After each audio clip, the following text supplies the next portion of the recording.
Hey, I'm Joe Crump. How to outsource your real estate investing work.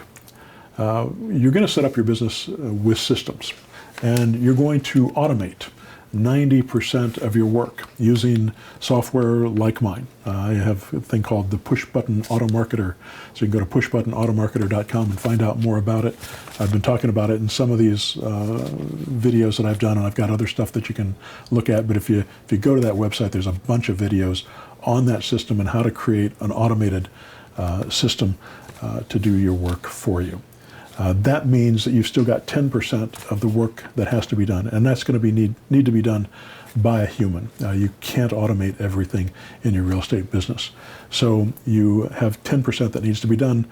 1% of it you're going to have to do. You're going to have to sign the checks. You're going to have to check your bank accounts. You're going to have to pay attention.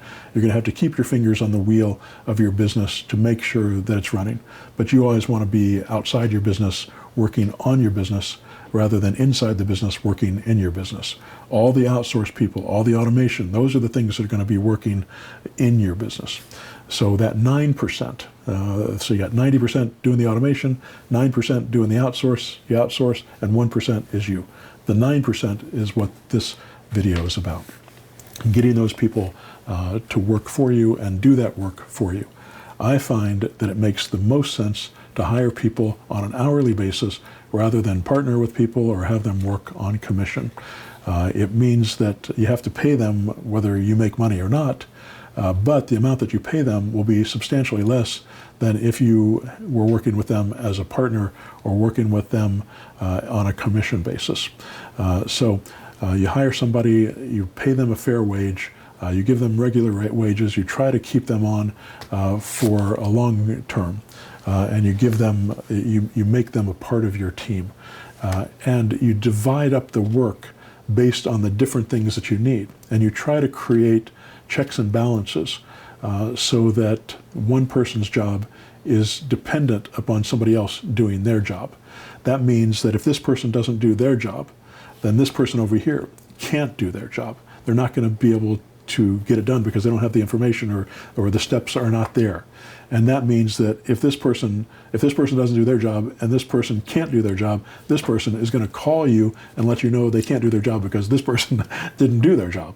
And so you're going to find out that there's a problem in your system, that it's breaking down because one of the people didn't do it. Automation doesn't usually break down. That's not usually your problem. The problem is usually in your outsourcing, in the employees and the humans that are in the process. That's where things will break down until you get a good team, and then and until you build your team properly. So you want to make sure you have checks and balances to know when that system, that outsourced system, is breaking down and things aren't happening properly. So there are a few different roles that you want to hire to have a fully outsourced business. The first one I would suggest that you get is your admin person. Admin people can be gotten pretty cheaply. Probably, I mean, I've seen people get them for $3 an hour.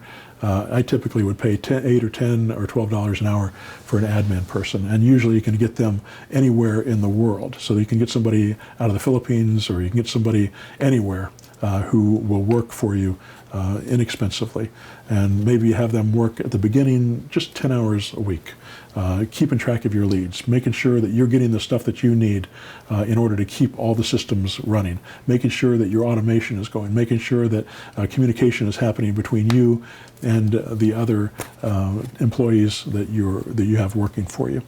So that, and of course their job will expand as you grow, but you want to keep them as an admin person, somebody that doesn't necessarily have to talk to any of your employees or have to talk to any of your clients, but can communicate properly with your other employees. So they have to have good skills in the language that you're working in. So if you're in U.S., it's American U.S. English skills. So admin is the first person. The second person you're probably going to hire is your boots on the ground. If you're working remotely, you don't want to have to go put the signs in the yard. You don't want to have to take pictures. You don't want to do lockbox on the door. You want somebody on the ground close to the property that can do that work for you. Have somebody that you're paying $10 to $15 an hour, depending on where you're at and whether or not you have to pay for their gas or whatever. But that's the next person that you're going to have to do. The next person you're going to hire is your buyer finder, somebody to help you find buyers. It's easier to find buyers than it is to find sellers. Once you learn how to find sellers, it's faster to find sellers than it is to find buyers, but it's actually easier to find buyers. You don't have to have as much skill. You just have to be able to answer people's questions and give them information and let them decide if they want to buy the property. And finding a buyer finder, they can do that remotely, so they can work for you in multiple states and still work from the same location. And you can have different phone numbers for them if you're using the Automarketer in each area that you work. So if I'm working, have somebody who's working in both Indianapolis and in Los Angeles, I can have a 317 area code for them in Indianapolis for all those buyers, and have a 213 area code in California for all their buyers there. So they can always look like they're local, even though they may be in one spot, maybe they're in Tennessee, wherever. Having that buyer finder can be really valuable. They can get them into the properties by using the lockbox that the boots on the ground put on the door, and then having them go to the front door, take a picture of their driver's license, send it to them, and then give them access, give them code access to the lockbox. They can go into that house and then, of course, talk to them after they lock it up and make sure that it's been locked up. And then when it comes time to actually negotiating the deal, that's when you step in, or somebody who's got the skill to be able to negotiate that. And eventually your buyer finder will figure out how to do that, and you'll be able to teach them how to make that happen. At the beginning, they won't be able to do that part of it, but you'll teach them how to do that eventually. The next person that you're going to hire is your seller finder. This is the hardest person to outsource, and you're going to have to go through probably 3, 4, 5, 6, 7 people before you find somebody who actually does the job and follows through with your leads as they're supposed to.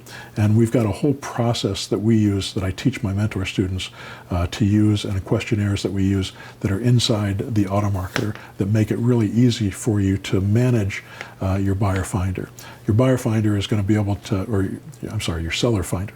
Your seller finder is also going to be able to, is going to have to answer to your admin person, who's going to log everything that they do and make sure that that goes into the CRM, which is inside the Automarketer. So the Automarketer helps you manage your entire team. It allows you to have as many team members as you want without paying extra for it. And it allows you to give them separate access to the deals and be able to go through and make all this stuff happen, and be able to have a team that is cohesive, communicating.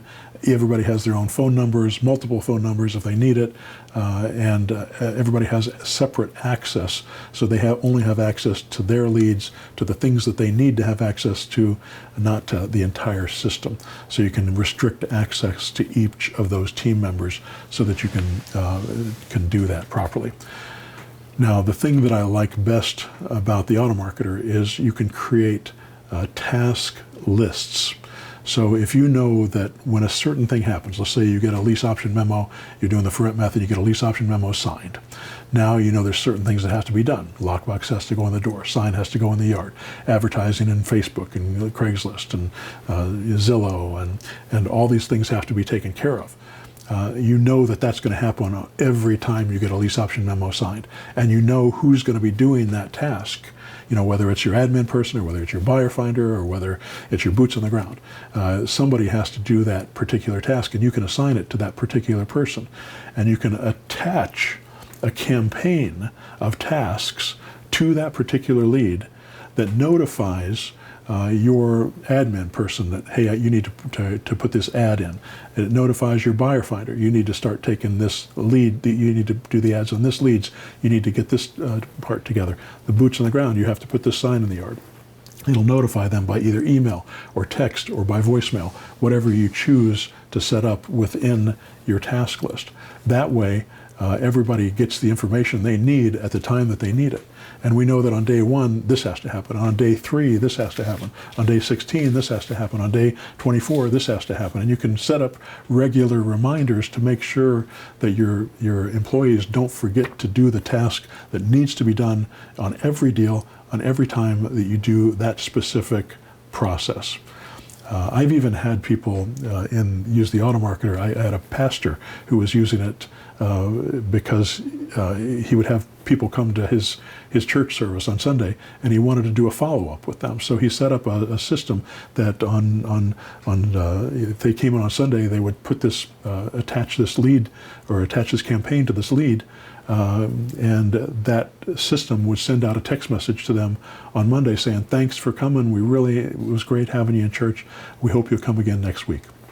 On Wednesday, they'd send out another message, say, "Hey, we've got a thing going today." They'd send out an email. They'd send out, "We got a meeting tonight. We'd love to have you come there. It's a Bible study," or whatever it was, and come and share with us.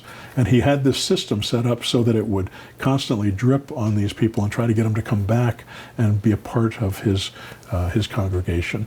And I've seen people use this system with nonprofits, with people who are artists. I had a guy who had a band, and he was sending it out to his fan base, and he would build his fan base. He could send out a text, "I'm going to be at this place tonight," or "You check out my new CD," or "Do this or do that," and he'd be able to communicate with them on a regular basis. So this is the kind of thing that a task and a follow-up system like that can do for you, and then remind your employees to do that work for you. So that's outsourcing. That's the basics of outsourcing. I get into this in a lot of detail with my mentor students at my buying events and on our regular conference calls, especially the people that have gotten to the point where they're starting to make the deals and putting deals together, and they're looking for a way to simplify the process, to streamline the process, make it more consistent and reliable. Having these types of systems in place will make it so you have a business rather than just a glorified job. All right. Build these systems, find these people to outsource to, and you will extract yourself from the business and have the freedom and the income that you've always dreamed about. Subscribe to the channel and go to zerodowninvesting.com and check out my mentor program, pushbuttonautomarketer.com, and check out the automation that I was talking about, and joecrumpblog.com. There's lots of free information there and a free newsletter if you sign up for it. All right. I hope that helps. Good luck.